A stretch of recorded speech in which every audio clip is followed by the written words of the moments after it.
Hello everyone, how's you are doing in this session? We will see the measuring of instrument or scales. It is a brief discussion. It is important for your upcoming topics, how to use and how to measure and how the units take place, what are the errors. These all things are discussed in this session. So let's start. What are the general measure instrument in our life and in our subject as well as. So first we will see the stopwatch. This is the stopwatch. Here we generally use to measure the time period in second, minute and hour. So that is the start button. If we start it, then the time period will start it with this knob. This will showing the second and the storing time here is a minute. So here 60 minutes and this larger clock on the larger round clock is shown the second as well as. So that is our, you can say that our time. And there is a different type of stopwatches there. This is also used for the measuring the time period in simple pendulum and other experiments. So we will generally use both type of these stopwatches. The most important thing we measure in physics is about the distance. We use such type of scales. These are the 6-inch scales we generally use. Here is a mention that there is a, you can say that millimeter is there, inches are there. That's why it is called 6-inch, 7-inch scale. So here is a centimeter and there is a millimeter as well as.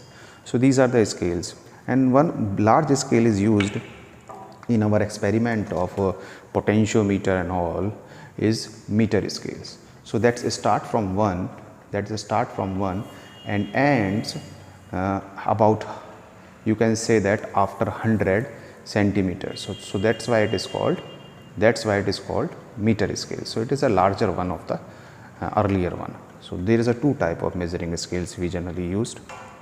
And now if we move that after measuring the time and after measuring the length, generally we have the quantity in the form of liquid as well as. So for the measuring of liquid we have the such type of you can say that vessels. Here you can see that it will work accurately at the 20 degrees Celsius and the amount of maximum measured by is 250 ml. So these are the different type of readings are there.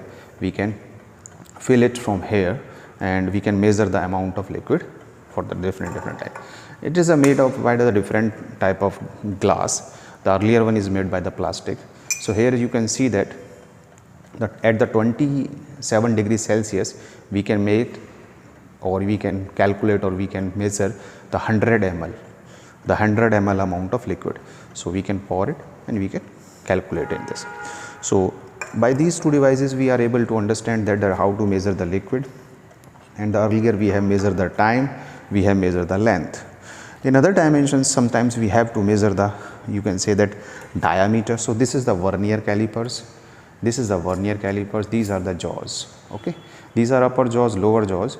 We put the object in this section. Okay, we put the object in this section and we try to make the diameter or the radius of that object.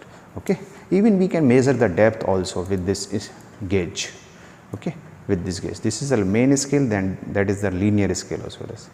So it can measure up to the 0.001 accuracy, or you can say that minimum measurement, or you can say that least count is there. So the amount, you can say that the measure by the scale is minimum amount of measurement is called the least count. It can be in this stopwatch also, it can measure the minimum and time is second. It can be in this vessel also, it can measure the minimum amount of ml. Okay, 10 ml like this. It will be same as in the meter scale also, it will, the minimum is 1 mm. So every scale have there is a minimum capacity and maximum capacity. The minimum, the measurement it can, the scale can done is called the least count of that one. And the every scale have the some type of errors also. Then generally we concentrate over the zero error.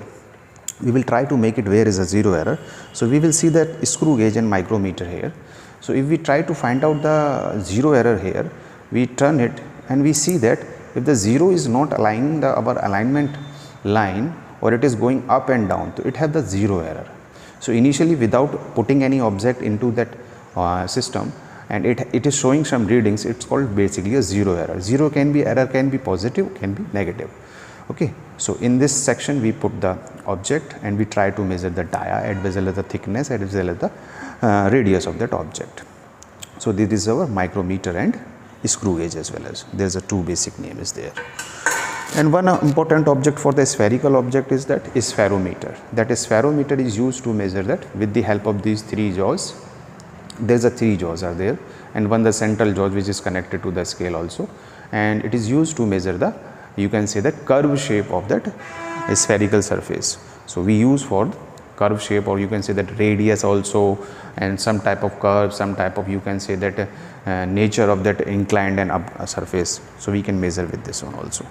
And another important aspects after measuring these dimensions in length, breadth and all this depth, radius and all, so we measure the Vernier calipers, screw gauge and all. Sometimes we talk about the temperature also. So thermometer is definitely our very important, you can say, that measuring scale which helps to measure a temperature. Temperature is very important for any calculation or for any measurement. So you will see that this scale is in the degree Celsius. See that at the top of this is showing that degree Celsius is here. So the measurement is done in the degree Celsius. So it's starting from this one, from the 0, 10, 20, 30.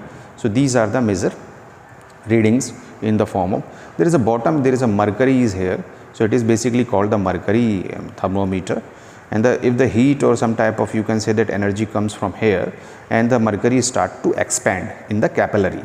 So there is a capillary inside, is a very thin tube is there. You are not exactly able to see it by the in the camera, but you can generally measure it. And the another measurement is very important in our life. It is the weighing. How you calculate the weight? This is the weight. It is a 50 gram weight we use to balancing the weight. There is a different kinds of weights are there. We have this 500 gram weights is also there we use in this, and the weighing machine has a different types of weighing machine are there. This is a cylindrical weighing machine. This is the cylindrical. We can hang it somewhere and put the weight here also, and it will be expand. After the expansion, the reading shown over this place. So that is the scale.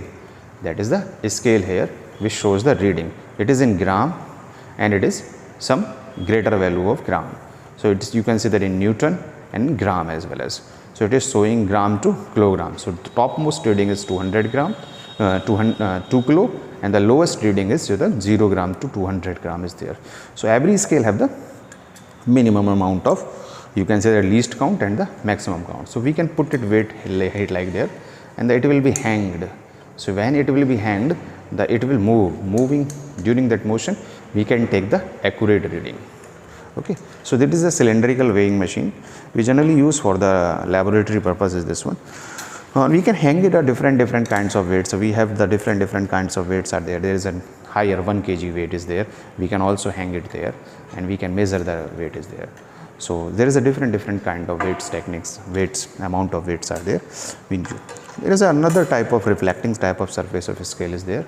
This is a reflecting type. That is a mirror based, and sometimes we need the deflecting surface with the help of threads and some type of so it is also a linear type of scale which is attached with some type of instrument in experiments, and we will calculate the length of that during that reflection process. So it is the reflecting type of telescope. There is another very interesting instrument is there. It is electroscope. This electroscope helps to measure the strength of charge in electric charge, you can say that positive charge or negative charge. So with the help of this knob and the earthing knob, we can measure inside this there is a scale. So there is a gold leaf experiment is there in our subject and in our physics. So these leaves are start to you can say that repel or attract. So we can measure with the value from that scale also. The measurement is take place in this experiment in the form of strength, or you can say that Newton, or you can say this in the form of pressure in form of charge के form में हम इसको calculate करते हैं. Now there is another type of instrument is called the optical instrument is there. In the optical instrument there is a scale is called optical bench. There is a scale which is called optical bench. This is the optical bench here. So here you can see that this optical bench is there. This optical bench help us to measure the distance as well as this. You are seeing that there is a scale. There is a scale. This one is a scale. Okay. So this one is a scale. So this scale helps to us to measure the position during the experiment. So this is the scale, and the reading is mentioned here, just like 30, 25, and these all are the readings, then the 20. So these are the instruments.